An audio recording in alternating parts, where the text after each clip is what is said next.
வணக்கம் நண்பர்களே, இந்த வீடியோவில் சாம்சங் மொபைலோட ஃபேக்ட்ரி ரீசெட் ப்ரொடெக்ஷனை ரிமூவ் பண்ணுறதுக்கு பயன்படுத்துகிற ஆன்லைன் டூல்ஸை பார்க்க போகிறோம். இதில் வர்ற டூல்ஸ் அனைத்தும் பெய்ட் டூல்ஸ்.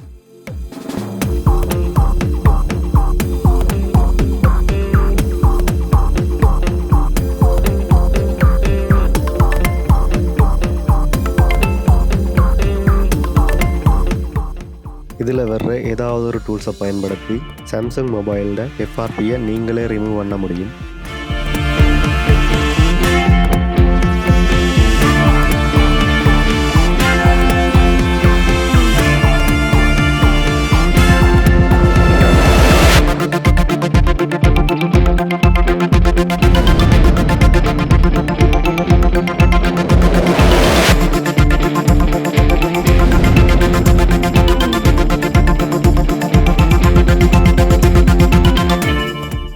இந்த வீடியோ உங்களுக்கு பிடிச்சிருந்தா சப்ஸ்கிரைப் பண்ணுங்கள், சப்போர்ட் பண்ணுங்கள்.